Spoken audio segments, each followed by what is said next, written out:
नमस्कार बंधुरा ममतार लाइफस्टाइले आपनादेर सबाइके स्वागत। पुरानो बंधुदेर पाशे थाकार जोन्नो धन्यवाद एबं नतून बंधुदेर स्वागत जानिये शुरू करछि आजकेर भिडियो। आमी भिडियो शुरूतेई देखाच्छि देखुन एई जे कतगुलो प्लास्टिक बैग, एटा किन्तु भीषण सफ्ट, खूब नरम। एटा होच्छे कापड़ेर साथे दियेছে जे बैगेर मतन तैरी करा। তাই আজকে আমি সেগুলোকে না ফেলে আমার কাছে দুটো এসেছে এরকম, আমি সেটারই একটা ব্যবহার আপনাদের সাথে শেয়ার করছি। তার জন্য লাগবে আমার একটা কাপড়। এই কাপড়টা দেখতেই পাচ্ছেন কিন্তু সমান নয়, টেরা বেঁকা, মানে টুকরো টুকরো জুড়ে আমি করে নিয়েছি। বেকার পড়েই ছিল ঘরে, তাই ভাবলাম এটা দিয়ে একটা অর্গানাইজ তৈরি করি। তারপরে লম্বায় 25 ইঞ্চি আর চওড়ায় 16 ইঞ্চি করে মেপে দাগ দিয়ে আমি এই যে টুকরোটা কিন্তু ওর মধ্যে থেকে এই যে কেটে নিচ্ছি। এবার দেখেই বুঝতে পারছেন যে কাপড়টা কিন্তু অনেকটা জয়েন্ট দিয়ে দিয়েই করা। তারপরে এই যে প্লাস্টিক ক্যারি ব্যাগটা যেটা আমি বললাম, এটা কিন্তু ভীষণ মোটা টাইপের আর বেশ সফট, একদম নরম। আমরা কিন্তু এখানে ফোম বা রাইস ব্যাগ বা চালের বস্তার বদলে এটা আমি ব্যবহার করছি। আর এর নিচের দিক থেকে আর একটা সাইড কেটে নিলাম, কেটে নিয়ে এটাকে পুরো বড় করে নিলাম, নিয়ে ওই কাপড়ের টুকরোটার উপরে দিয়ে দিলাম। একই মাপের কেটে নিয়েছি আর ওপরে এরকম একটা অস্ত্রের কাপড়ের মতন, এরকম এটাও আমার শাড়িরই একটা কাপড়, সেটা দিয়ে নিলাম। নিয়ে এবারে আমি এই তিনটেকে মানে নিচে কাপড়, মধ্যিখানে যে প্লাস্টিকটা দিয়েছি আর ওপরে এই কাপড়টাই তিনটেকে একসাথে করে ধরে নিয়ে এইভাবে আমি পিনগুলোকে লাগিয়ে নিয়েছি। প্রচণ্ড হাওয়া দিচ্ছে, মানে পাখার হাওয়া, আমার ঘরে এসি নেই বন্ধুরা, তাই হাওয়ায় কাপড়টা উঠছে, দেখে বুঝতেই পাচ্ছেন। তারপরে স্কেল দিয়ে 2 ইঞ্চি পর পর এরকম লম্বা লম্বা আর এরকম চওড়া চওড়া আমি দাগ দিয়ে নিচ্ছি। এর উপর দিয়ে আমি সেলাই করে নেব, তাহলে কিন্তু নিচের কাপড়টা, তারপরে প্লাস্টিকের যে লাগিয়েছি প্লাস্টিকের ব্যাগটা সেটা আর উপরের কাপড়টা খুব ভালোভাবে একে অপরের সাথে বসে থাকবে, নড়বে না। সেই জন্য এইভাবে 4-5টা দিয়ে আর লম্বা লম্বা চওড়া চওড়া সেলাই দিয়ে নিতে হবে।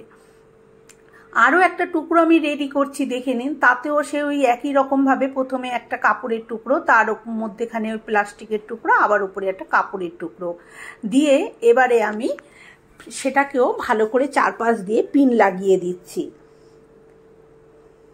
পিনটাকে আমি ভালো করে লাগিয়ে নিয়ে এইটাকেও আগে যেরকমভাবে স্কেল লাগিয়ে 2 ইঞ্চি পর পর 2 ইঞ্চি পর পর আমি যেরকম দাগ কেটে নিয়েছি, এটাকেও সেরকম আমি 2 ইঞ্চি পর পর লম্বা এবং চওড়া দাগ কেটে নেব, যাতে এটাও খুব ভালো করে তিনটে জিনিস একসাথে বসে যায়। এবারে আমি সেলাইটা করে নিয়ে চলে এসেছি।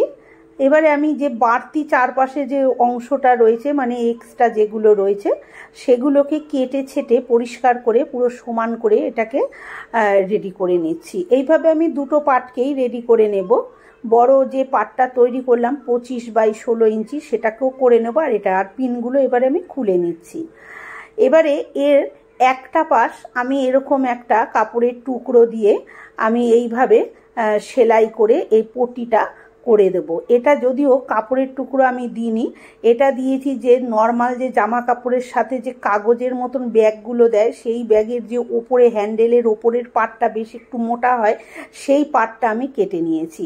এবারে এই যে লম্বা 25/16 ইঞ্চি যেটা তৈরি করেছি, সেটাও কিন্তু আমি এইভাবে দুপাশটাই পট্টি দিয়ে সেলাই করে নেব। আর যে নিচে যে ছোট মাপটা বন্ধুরা আমি যেটা সেলাই করলাম দেখালাম, ওটার মাপটা বলা হয়নি। এইটা হচ্ছে 25/16 ইঞ্চি আর নিচে যে মাপটা ওইটা হচ্ছে 16/10 ইঞ্চি। এই ছোট টুকরোটাই যে এইটা 16/10 ইঞ্চি। খুব ভালো করে সেলাই করে এই যে দেখুন আমি পট্টি লাগিয়ে নিয়েছি। যে পট্টিটা আমি দেখেছি সেটা লাগাইনি, আমি ওই ব্যাগেরই ওই হ্যান্ডেলের ওপরের অংশটাই লাগিয়েছি, কিন্তু অন্য ব্যাগের লাগিয়েছি। এবার এই যে ছোট টুকরোটা তৈরি করেছি, তার মধ্যে ওই একই মাপের মানে 16 ইঞ্চি মাপের আমি মাপ করে কেটে নিয়েছি চেন নিয়ে এরকমভাবে চেনটা আমি প্রথমে উল্টে লাগিয়ে নিচ্ছি। দেখুন যে দিকটা আমি ওপরে রাখবো সেই ওপরের দিকটার মধ্যেই আমি চেনটাকে উল্টো করে রেখে চেনটাকে লাগিয়ে নিয়েছি। অবশ্যই চেনটা লাগানোর সময় খেয়াল রাখবেন এই চেনের যে রানারগুলো ওগুলো কিন্তু সরিয়ে সরিয়ে নেবেন। তারপরে ওপরে আমি একটা প্রেস স্টিচ করে দিচ্ছি, যাতে চেনটা খুব ভালোভাবে পুক্তভাবে বসে যায়। আর এই যে চেনটা বসানোর জন্য যে এপাশটা উঁচু হয়ে গেছে সেই উঁচুটা যেন দেখা না যায়। আরও একটা কাপড়ের টুকরো এখান থেকে নিয়েছি, এটাও কিন্তু বেশ মোটা করে পট্টির মতন আমি তৈরি করেই নিয়েছি। 3টে অংশ দিয়েই, যেমন কাপড়, তারপরে প্লাস্টিক, তারপরে আবার কাপড় দিয়ে তৈরি করে রেখেছিলাম, সেটাকে আমি আবার চেনের এপাশে বসিয়ে এইভাবে বসিয়ে আলগা করে বসিয়ে দিলাম। বসিয়ে দিয়ে আবার উল্টো পিঠ করে সেটাকেও আমি কিন্তু প্রেস্টিচ করে দিচ্ছি। তাতে দেখুন পেছনটা এই যে চেনটা বসে আছে কত সুন্দর দেখতে লাগছে, সামনেটাও। এবারে যে বড় অংশটা তৈরি করে রেখেছিলাম, বড় পাটটা আর কি, তার ঠিক মধ্যিখানে আমি ঠিক এইভাবে এটাকে বসিয়ে দেব। মানে ওপরে 4 ইঞ্চি মতন ছেড়ে আর বাকিটা নিচে ছেড়ে এটাকে ঠিক মিডিল পয়েন্টে এইভাবে বসিয়ে আমি 4 পাশ দিয়ে সেলাই করে দিয়েছি।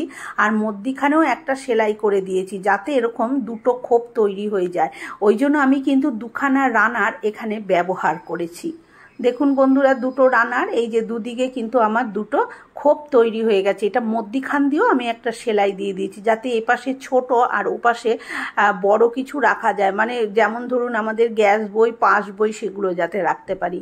তারপরে এই নিচের দিক থেকে এটাকে এরকমভাবে উল্টে দিলাম। ভেতরে যে টুকরোটা রেখেছি সেটা যেন ঢাকা পড়ে যায়, তার উপরেও আরও যেন 1.5 ইঞ্চি 2 ইঞ্চি মতন থাকে।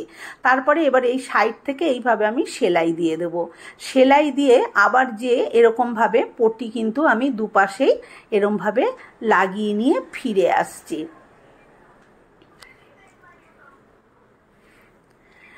দেখুন আমি সেলাই করে নিয়ে চলে এসেছি, দুপাশে পট্টিটাও করে দিয়েছি। এটা কিন্তু এখন লুকটা এরকম এসেছে, খুব সুন্দর দেখতে হয়েছে। একদম ফেলে দেওয়া জিনিস দিয়ে একটা ভালো অর্গানাইজ তৈরি হয়ে গেল। এবারে এর মধ্যে আমি লাগিয়ে দেব ভেলক্রো। এই যে আমি 2 টুকরো ভেলক্রো নিয়েছি, নিয়ে এইভাবে একই জায়গায় এরকমভাবে বসিয়ে এটাকে আমি কিন্তু সেলাই করে নেব। মাপটা ঠিক করে দাগ দিয়ে করে নিতে হবে, যাতে উল্টো পাল্টা না হয়। এবার আমি এটা কি জন্য করেছি সেটা দেখাচ্ছি। দেখুন আমাদের অনেক প্রয়োজনীয় দরকারি কাগজ এদিক ওদিকে পড়ে থাকে, অনেক প্রয়োজনীয় কাগজ যেগুলো লাগে না, কিন্তু নানান রকম ফাইলের সাথে একসাথে থাকার কারণে সবসময় ঘাটাপোড়া করতে হয়, কিন্তু কখন কোনটা অসুবিধা হবে সেই জন্য এইটাকে আমি তৈরি করেছি। এইটা হচ্ছে আমার ছেলের কিছু ডকুমেন্টস, যেগুলোর স্কুল কলেজের সার্টিফিকেট, রেজাল্ট বা আঁকা শিখতো, নানান রকম অনেক কিছু ও শেখা করেছে, সেই সব অ্যাডমিট কার্ড, নানান রকম ডকুমেন্টস। এগুলো তো সব সময় লাগে না, কলেজের সার্টিফিকেট, তাই সেসবগুলো আমি রাখবো। তার আগে আমি এই যে ছোট যে অংশটা রয়েছে, এই ছোট অংশগুলোর মধ্যে আমি কি ঢোকাচ্ছি দেখুন। এই পকেটগুলোর মধ্যে আমাদের গ্যাসের বই, পাস বই, তারপরে আমাদের এটিএম কার্ড, আধার কার্ড, নানান রকম যে ছোটোখাটো ড্রাইভিং লাইসেন্স, অনেক কিছু থাকে, সেসবগুলো কিন্তু আমরা অনায়াসে এর ভিতরে রাখতে পারি। তা নানান দরকারি ওটা লাগতে পারে। এবারে বাকি যেই কাগজগুলো, এইগুলোকে কিন্তু আমি অনায়াসে এর ভিতরে রেখে এটাকে আমি যে কোনো জায়গায় গেলেও নিয়ে যেতে পারি। বন্ধুরা, আমার আজকের ভিডিওটা কেমন লাগলো কমেন্ট করে অবশ্যই জানাবেন। ভালো লাগলে একটা লাইক দেবেন, আর আমার চ্যানেলটি সাবস্ক্রাইব করার অনুরোধ রইল। পাশে থাকা বেল আইকনটা অবশ্যই প্রেস করবেন, কারণ আমি যখনই কোনো নিত্য নতুন ভিডিও শেয়ার করব নোটিফিকেশন পৌঁছে যাবে আপনাদের কাছে সবার আগে। আজকের মতন এই পর্যন্ত। ভালো থাকবেন, সুস্থ থাকবেন, ধন্যবাদ।